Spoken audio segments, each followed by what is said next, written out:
So I posted a video a couple days ago, but I went ahead and took it down after listening to it again. I realized there was some pretty clearly identifying information regarding a person about whom I spoke very disparagingly, and it kind of gave away the location. The video is about veganism, and I'll re-record it over the next couple days at some point and post another one. It'll be structured the same way, but that's why it has disappeared for the 3 or 4 of you who saw it. So I'm in a position now where I'm not entirely sure that I'm going to be kicked out of my school, but it's definitely a possibility. And I'll read you an assignment. So for anybody who's gone to school online, it's pretty common to have discussion posts. Like your regular homework is due by Sunday night. You have discussion posts that you do every week or every other week, depending on the class, that are due on Thursday night, and then you have to reply to your peers by Sunday night along with the other assignments. And today being Thursday, I just wrapped up a discussion post in one of my courses. So what I'm going to do is I'm going to read you the assignment, exactly how it's written, what I'm supposed to respond to, and that sort of thing. And then I'll just read you my response, because I felt like my response was pretty important. And it may get me kicked out of the school, but it seems as though I'm the only one being honest in these classes. I know for certain that I'm not the only one who feels the way that I do, which is to say accepts objective reality. But the other people who do it will maybe put something tacitly sort of in support of the position that I post, but then their posts will be the generic, leftist rhetoric school posts, because they're just hoping not to ruffle any feathers. So I'm the only one doing this, at least in the classes in which I take part. But I feel like it's important because for me, I'm older. I don't have to worry about myself being in a position where I'm very impressionable and I might be led down the wrong path by people around me who I should be able to trust. So in these classes, there are going to be other people, but they're going to be like 20, 21, 22, not in all cases, but in some, years old. And I feel like it's my responsibility to speak the truth. I may be inaccurate on one or two things here or there. It doesn't matter. At a conceptual level, what I'm saying is true, and they're getting a different heap of garbage shoved down their throat by the school. So I feel like I'm sort of the last line of defense to these young people who are likely more impressionable than I'd like to imagine. But anyway, I'll quit rambling. I'll read the assignment. And I'll do it paraphrasing, basically. But I'll go over everything, but I don't want to give away too much. It may be possible to look it up word for word on the internet and find exactly what's going on. But so it's talking about the lens through which we experience gender identity and gender expression. And in this particular section, it's talking about gender dysphoria, which is something I've sunk more time into than I'd like to admit. But I read through my DSM pretty frequently to make sure that I know precisely what's taking place in there rather than what's being told to me by the school. But it's talking about normalcy of gender dysphoria, whether it's normal or abnormal. And in that case, it's effectively set up as a true dichotomy where there's normal and then there's anormal. So one is positive and one is negative, obviously, in the case of assignments like this. So the first question is, how does our perception or attitude impact the way that we view gender identity? The second one is, how do personal beliefs impact the way that we see things as normal or not normal or abnormal in the case of this assignment? In what ways does culture play a role in our perception of normal and gender? The next one is really important because it's directed directly at me. Why might someone be uncomfortable affirming someone's gender identity? And in what ways can you affirm someone's gender identity? And then there's the last one that this question exists in every discussion post, but it says, how does this concept apply to the themes of the course? And the themes are like ethics, emotional intelligence, on and on. So I'm going to read my response. It's not too long. It's a few paragraphs. It's always longer than the other folks because I feel like I sink more time into this than I probably should. But and there was a video that we were supposed to watch, but just by the title of the video, I was like, no, I'm not watching that. So here's what I said. Admittedly, I did not watch the video because I strongly disagree with the entire premise, so I'm just going to answer the questions. Our attitudes impact our view of gender in one crucial and critically important way. One side of the issue views subjective experience, and more specifically, feelings, as the highest priority, whereas the opposition chooses to accept reality the way it appears to be, and has always appeared to be, until evidence is presented to support the claim to the contrary. I must admit that there is a most certainly overwhelming irony, on the whole, among those who take my position. I'd say the vast majority of conservatives who hold this position tend to be religious. While I'm tossing grenades around here, because there absolutely should not be politically biased content being pushed in any courses, but we expect it now. Those people are demanding the abandonment of one fairy tale while clinging very tightly to their own.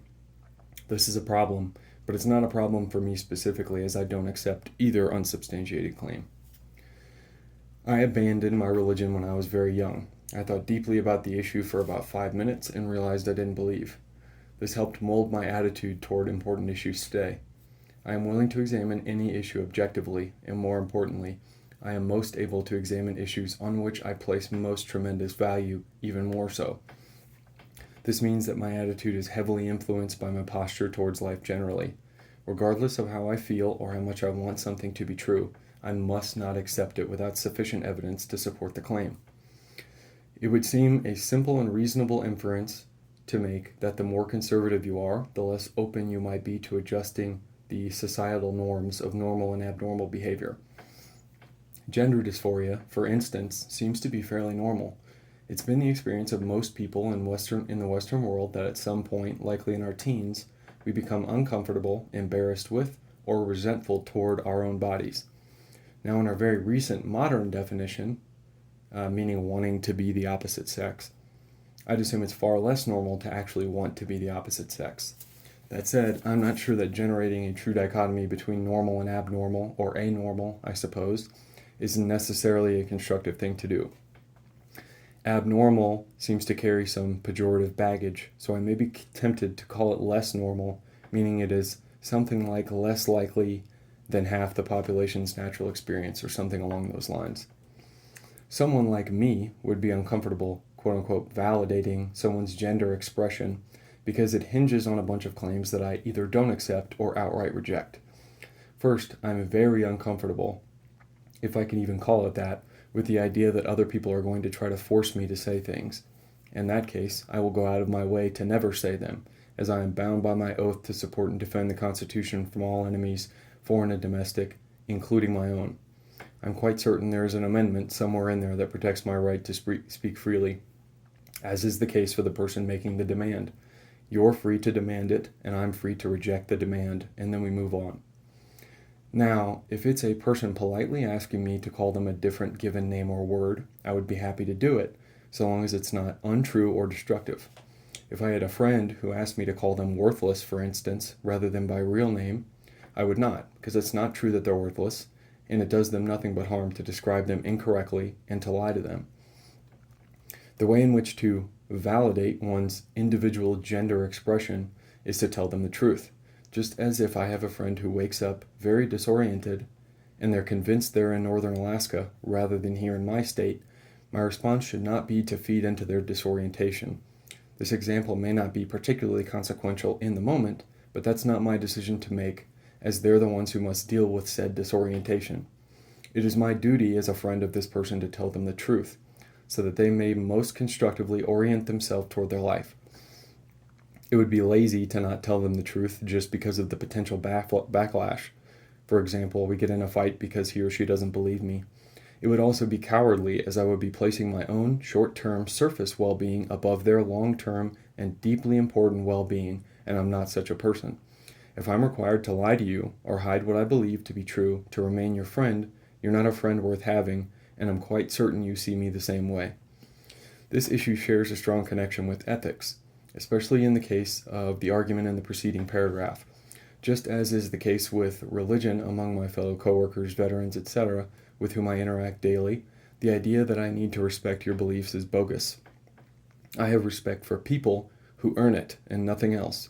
Ideas are simply ways in which to interpret the world. I choose to, at every turn of which I am conscious, accept or reject ideas solely on the basis of their supporting evidence, or lack thereof.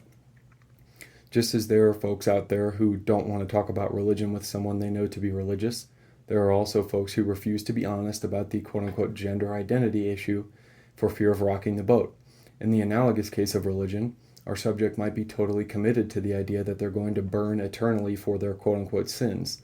To not do everything I can to alleviate that suffering with truth is a cowardly and morally vapid methodology with which to navigate through my life. My grandfather enjoyed drugs. He committed suicide in 2010 on my sister's birthday, 2 weeks before I left for basic military training. He left a note that said, "Meth plus booze equals death. Sorry." No one moved the note until I got down there, because he was basically my father and was certainly my father figure. If presented the opportunity to have addressed this drug problem with him beforehand, the answer would not have been to simply encourage it because it feels good to him, he refuses to see it as a problem, or even simply because I don't want the hassle. Had I been granted that opportunity, perhaps things would have been different.